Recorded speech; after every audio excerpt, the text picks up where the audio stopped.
and welcome to Mouse in the Mitten Trivia Pod, a podcast where you can test your Disney trivia knowledge over a variety of topics. My name's Court and I will be your host. Our game will consist of 5 rounds of 6 questions covering everything from your basic Disney knowledge to some unknown facts. Each question is worth 1 point unless otherwise noted. Make sure you follow us on Facebook, TikTok, and Instagram at Mouse in the Mitten and keep up with whatever we got going on. And hey, if you are planning on a Disney vacation sometime soon and you want it to go from okay to absolutely amazing, would love to help get you planned on that vacation. You can email me at mouseinthemitten@gmail.com. Would love to get you set up and helped out. Well, hey, happy Thanksgiving. Hopefully everything's going well for you. Sorry about no show last week. It was a busy week. I wasn't feeling great. I'm still kind of fighting it a little bit. But hopefully your Thanksgiving's going well. And hopefully you're having a little bit of fun and you're going to play a little bit of trivia. So we're going to have some fun, ask some questions about some various Disney things. And this was a huge week for Disney anniversaries. Disney loves to put out movies on Thanksgiving, and we're going to cover a couple of them, but as mentioned a couple weeks ago, we are going to focus on the Santa Claus to start. The Santa Claus is an iconic series, and there is just so many cool things about it. So this first round is dedicated to the Santa Claus. So let's get started with question number 1. Within 2, what year did the Santa Claus movie come out in the U.S.? Question number 2. How many years were between the first Santa Claus and the franchise's second movie? Question number 3. What is unique about the title of the third movie that came out in the series? Question number 4. The Santa Claus movie was what first for Tim Allen? Question number 5. For 1 week in November, Tim Allen became the first person to accomplish what feat? And question number 6. What is hidden in the Santa Claus and can be seen throughout the movie? All right, I'm going to give you a few seconds worth of music and then I will return with those answers.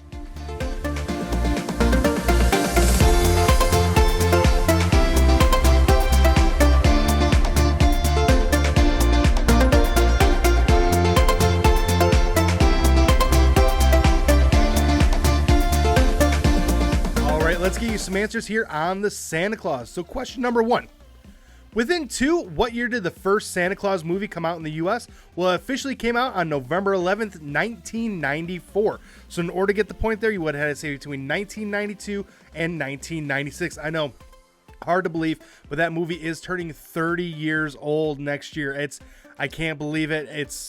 It feels like it just came out yesterday for me. It's a movie that I've watched every single year since it came out. I'm a big Tim Allen fan, so that kind of helps. But it's a great movie and it's a lot of fun. And we'll talk more about the next ones as we go. So question number 2. How many years were between the first Santa Claus and the franchise's second movie? Well, that was 8 years. It took 8 years for the second one to come out. I distinctly remember going with my mom and dad and my sister to see the Santa Claus 2 when it came out on Thanksgiving Day, and I have a lot of memories of that and just seeing it and laughing. It's a good movie. Question number 3. What is unique about the title of the third movie that came out in the series? Well, it's the only one with a subtitle. It is the Santa Claus 3: The Escape Clause. All the other ones, the Santa Claus and then the Santa Claus 2, are just that. Santa Claus 3 has the Escape Clause as a subtitle. It's the only one that has that. Now, rumors were that originally the Santa Claus 2 was going to be subtitled the Escape Clause, but they eventually moved that to the third one, and I thought that was a good call. The Escape Clause fits the third movie way better. Question number 4. The Santa Claus movie was what first for Tim Allen? That was his first lead role in a movie. He had a small part in a movie way back in the mid 80s, but all he had to his credit when this came out was pretty much Home Improvement. That was it. So this was his first lead role. Now, he's had several since then. He's had a couple of shows since then as well, but this was his first lead role in a movie. And that kind of leads into question number 5. For 1 week in November, Tim Allen became the first person to accomplish what feat? Well, he was the first person to have the #1 movie, #1 TV show, and #1 book in America. So the #1 movie obviously was The Santa Claus. The #1 TV show was Home Improvement. And then he had a book out at the time that was ranked #1 on the New York Times bestseller. No one has ever done that before, and I believe no one has ever done it since. Usually people who do movies just stay in movies, and people who do TV shows just stay in TV shows. There's not really a lot of crossover there. There are multiple people who have 2 out of the 3, but he's the first one to have 3 out of the 3 there as well. Question number 6. What is hidden in the Santa Claus and can be seen throughout the movie? Well, there are several elves that we see throughout the movie. There's one right at the beginning in the opening sequence when when all these kids are looking in the storefront windows. We see one in Charlie's classroom. We see one that is in line when Scott Calvin is talking to all the kids. So we definitely see a variety of elves as we go. And we see them all run away from when Santa takes off as well towards the end of the movie. But so yeah, keep an eye out. Oh yeah, and Denny's. You see one leaving Denny's as they are coming in. It's kind of weird, kind of creepy, and it's led to a lot of fan theories. So it's a good movie. The first one's a great movie. The second one's okay. The third one's skippable. But the second and the third movie do play a role in our next round. And our next round is our Fast Facts round. For this round, I'm going to give you some simple questions that have simple answers. For today's category, we are titling this one The Council of Legendary Figures. For this, as you recall, I just mentioned it in the Santa Claus 2 and 3, Santa meets with the Council of Legendary Figures. So, simple yes or no question here. Was this figure there at that meeting? Was this figure at the meeting, yes or no? So let's get started with question number 1. Father Time. Question number 2. Mother Nature. Question number 3. The Boogeyman. Question number 4. Cupid. Question number 5. The Easter Bunny. And question number 6. The Tooth Fairy. So an iconic scene, a couple of them there, both in the second and the third movie. The third movie, you kind of get Jack Frost thrown in there as well. But simple yes or no's here as to whether or not these figures were part of the Council of Legendary Figures. So let's get started with question number 1. Father Time. And that answer is yes. Now, Peter Boyle is the only character that is in all 3 movies, but plays in 2 different roles. In the first Santa Claus, he is Scott Calvin's boss at the toy making company and trying to figure out what their next toy is going to be. But in the second and third movie, he plays Father Time. So that has spurred some conspiracy theories about this movie as well. And we were talking about those hidden elves. Maybe, just maybe, Father Time might have had something to do with Scott Calvin becoming the Santa Claus as well. Question number 2. Mother Nature. That one is a yes. Played really brilliantly by Alicia Taylor. She's in a lot of other things since then, but she did a great job playing Mother Nature. Question number 3. The Boogeyman. That one is a no. Now, the Sandman, he was there. Sandman was part of this group, and you can see how I kind of went with the similarities there. Boogeyman usually comes out at night. Sandman helps people fall asleep. So there's a similarity there. Question number 4. Cupid. That one is a yes. They did a really great job with the CGI then, even for this movie being 20 plus years old, doing a great job with it, making him small, fly, everything else like that. I really enjoyed that one. Question number 5. The Easter Bunny. That one is a yes. Now, they never explain. The Easter Bunny in this movie is gigantic. He is huge. And whenever I picture the Easter Bunny, I figure he's a small bunny. Now, part of that is influenced by the Easter Beagle, but I imagine a small bunny. This bunny is huge. So I never explained a little further as to how he does what he does, but Still, he is part of the group of the Council of Legendary Figures. Last but not least, question number 6. The Tooth Fairy. That answer is a yes, and the Tooth Fairy plays an integral part in the Santa Claus 2. Talking about, catching him by the wing, wanting to be called the Mullinator, all that sort of stuff. Again, a fantastic scene there in Santa Claus 2, and another really good character. So yeah, great series. Again, the Santa Claus is a traditional classic. I watch it at least one time a year. Sometimes watch it out of season as well.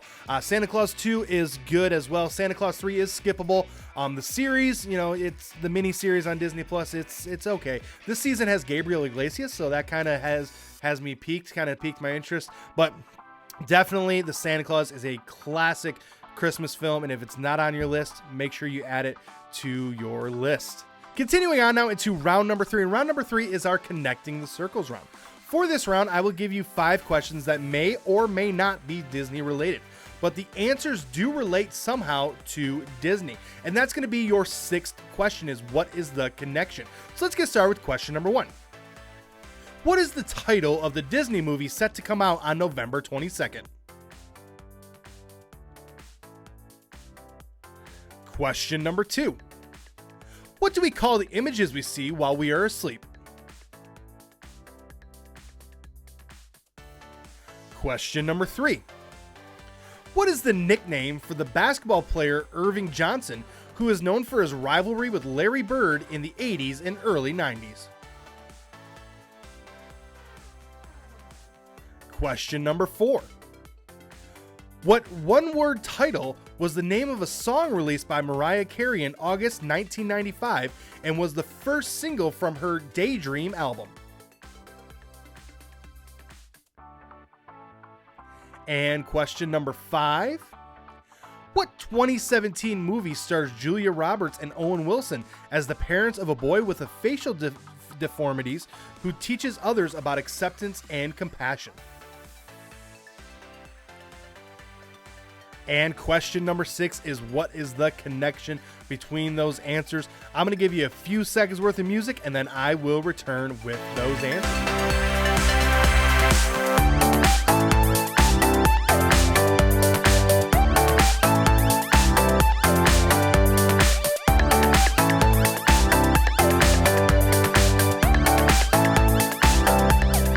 All right, let's see if we can connect those circles. So question number 1. What is the title of the Disney movie set to come out on November 22nd? Well, that would be Wish. So that one looks like a good movie. Definitely, again, we're going to talk about it more and more and more as we go. There are a lot of movies that come out around Thanksgiving. Usually that's the one that Disney banks on being successful. They clearly think that this is going to be a successful movie. Only time will tell on that one. I'm going to withhold judgment until I actually see the movie. Question number 2. What do we call the images we see while we are asleep? We call those dreams. Obviously, you fall asleep. It's all the electrodes in your brain, and you see different images, all that sort of stuff. We call those dreams.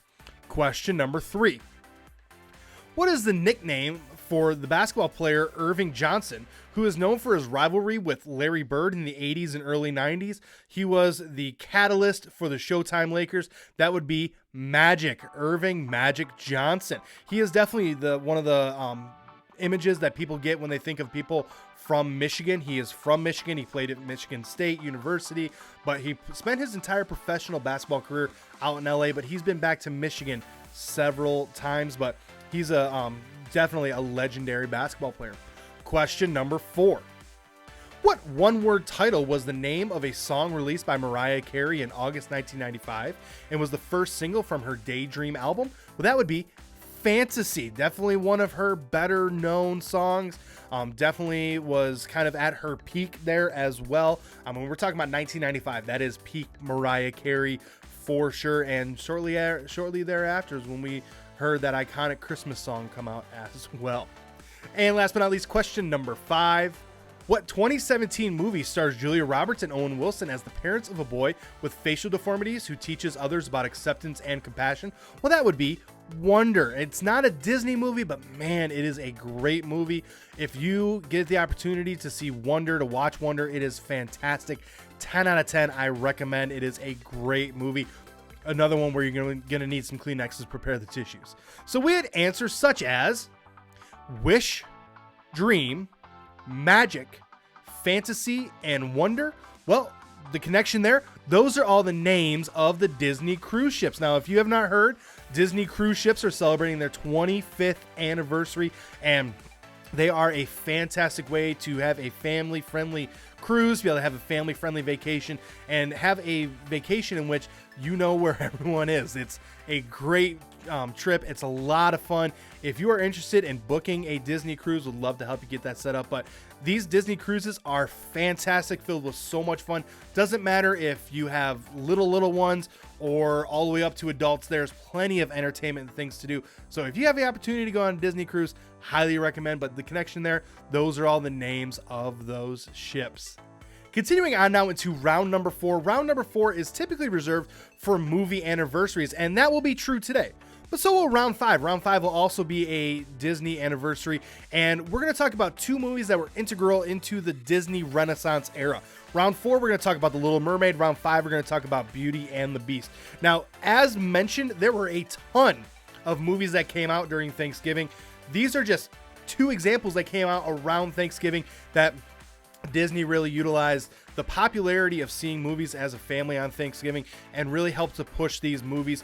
We could go over a whole onslaught, and matter of fact, hint, hint, nudge, nudge, wink, wink. That might be a category in next week's show after Thanksgiving. Got to let that stuffing kind of settle down before we dive into a second helping of Thanksgiving stuff. So, but round 4 is about The Little Mermaid. Again, this movie is what some people consider the catalyst to the Disney Renaissance era. So let's talk about one of my daughter's all-time favorite movies and can keep the attention of a 1-year-old. So question number 1. Within 2, what year was The Little Mermaid released in the United States? Question number 2. The book that inspired the movie came out in 1837 and was written by what well-known children's author who also penned The Ugly Duckling, The Snow Queen, and The Emperor's New Clothes? Question number 3. According to the movie, how old is Ariel? Question number 4. What was the last animated fairy tale released before The Little Mermaid? Question number 5.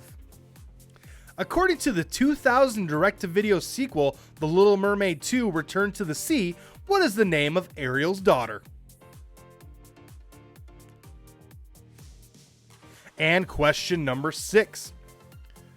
We see a lot of merfolk throughout The Little Mermaid, but what kind of creature is Ursula? All right, I'm going to give you a few seconds worth of music, and then we will return to give you the answers on The Little Mermaid.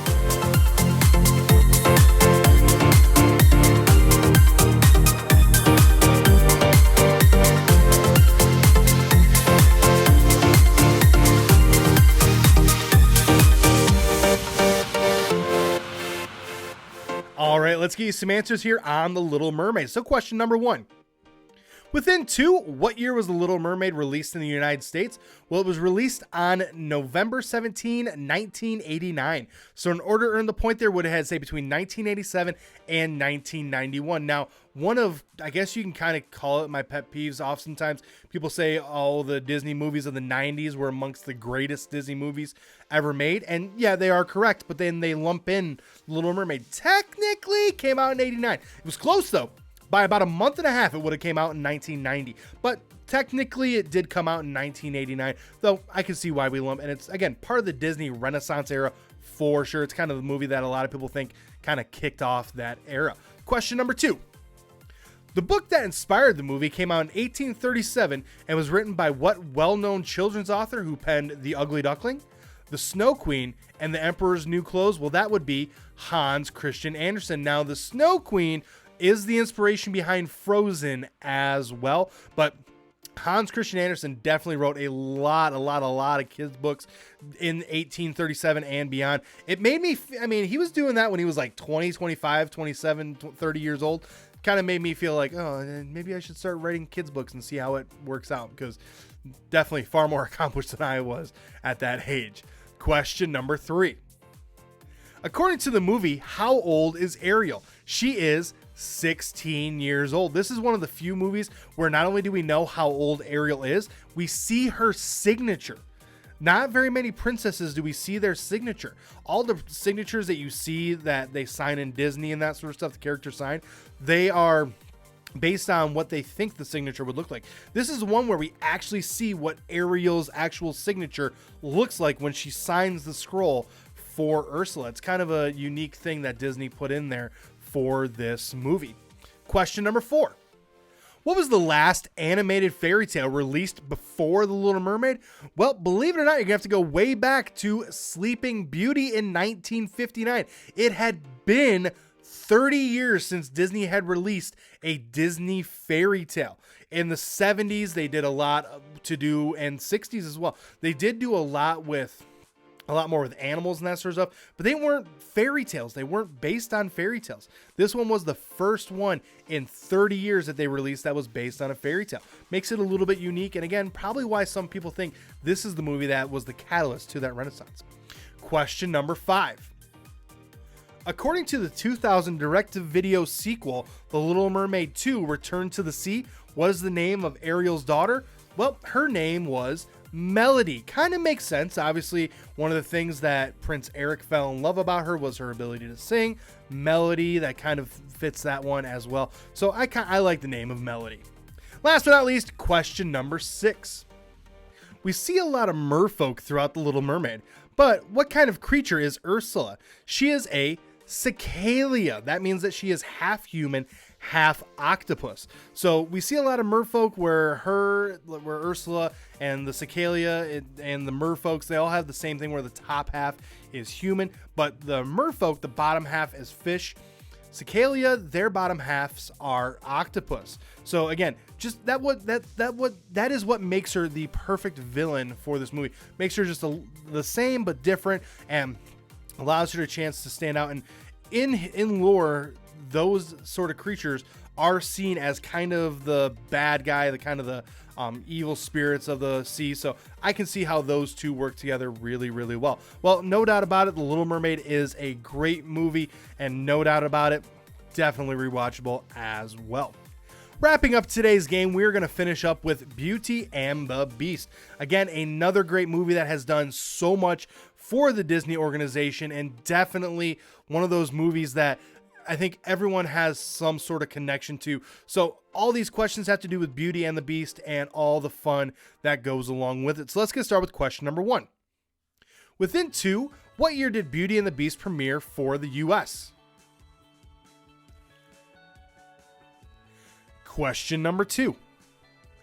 What legendary Murder, She Wrote actress played Mrs. Potts and sang Beauty and the Beast in the movie? Question number 3. Within 2, what year did the Broadway version of Beauty and the Beast premiere at the Palace Theater in New York City? Question number 4. Beauty and the Beast was nominated for many Academy Awards. What was unique about one of their nominations?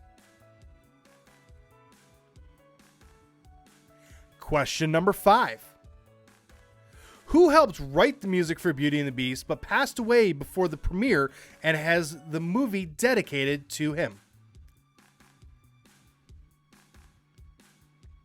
And last but not least, question number 6. The majority of the sculptures in the castle are representative of what? All right, I'm going to give you a few seconds worth of music, try to come up with those answers, and then I will return to wrap up today's game.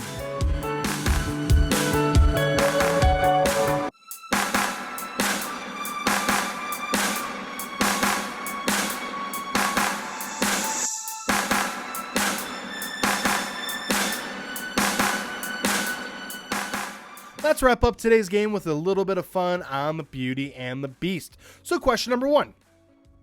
Within 2, what year did Beauty and the Beast premiere for the US? Well, it premiered on November 22nd, 1991. So in order to get the point there, what it had to say between 1989 and 1993. Now, it did premiere at the New York Film Festival on September 29th, 1991. They did make a few changes between the two airings, but for the most part, 1991 was the year we were looking for. So if you were within 2 of that, you were good to go. Question number 2. What legendary Murder, She Wrote actress played Mrs. Potts and sang Beauty and the Beast in the movie? Well, that would be Angela Lansbury. So, again, legendary actress. We lost her just last year, but she is a fantastic, legendary actress. And she also played the role of Mary Poppins at one point as well. So it's just kind of cool. Question number 3. Within 2, what year did the Broadway version of Beauty and the Beast premiere at the Palace Theater in New York City? Well, it premiered at the Palace Theater on April 18, 1994. So in order to get the point there, what it had to say between 1992 and 1996. Now, it did premiere in Houston, Texas on November 28th, 1993. So that does get you within that 2-year span. But this was the first Disney movie that went to Broadway. And it was kind of set up the table for the other Disney movies that would eventually go to Broadway that followed. But Beauty and the Beast was the first one to hit Broadway. Question number 4. Beauty and the Beast was nominated for many Academy Awards. What was unique about one of their nominations? Well, they were the first animated movie to be nominated for Best Picture. They lost that year to The Silence of the Lambs, but they were the very first animated movie to be nominated for Best Picture. I will give you credit, though. They were also the very first movie to be nominated for 3 different songs in Best Original Song for a movie. So if you had said that one, you get the point there as well. But either one of those are true, and I believe there have been several animated movies that have done that since, but I don't believe that any other movies had more than 2 since that time in terms of music that was nominated for Best Original New Song. Question number 5. Who helped write the music for Beauty and the Beast but passed away before the premiere and has the movie dedicated to them? Well, that would be Howard Ashman. Now, he wrote a majority of the music. Now, Alan Menken did help to write like the melody and that sort of stuff. He didn't do a lot with the lyrics. Howard Ashman wrote a lot of the lyrics and was definitely integral in what made Beauty and the Beast so great. He also helped with The Little Mermaid as well. Unfortunately, he did pass away before the premiere of Beauty and the Beast. That's why it's dedicated to him. And definitely he made a lasting mark in the Disney universe, even if it was for only a handful of movies. Last but not least, question number 6. The majority of the sculptures in the castle are representative of what? They're representative of earlier versions of the Beast. Now, it was rumored that after the success of Snow White, Walt looked into other fairy tales that they could make into movies. And one of them was The Beauty and the Beast. So they had been working on this movie on and off for the better part of about 50 years. And they had come up with many iterations of the Beast. And in honor of that, every time you see a statue, anytime you see a structure that looks like the Beast, that is more than likely one of the iterations that they thought of when it came to the Beast. So when Gaston is smashing the Beast and trying to figure out which one's the real one, he is smashing earlier versions of the Beast. It's kind of a cool little nod there to some of the people that worked on this project for all of those years. But again, Beauty and the Beast set the table for a lot of future movies in Disney and definitely set the table for Disney on Broadway as well. Well, I want to thank you for tuning in this week. I will return next Thursday with more questions and more fun.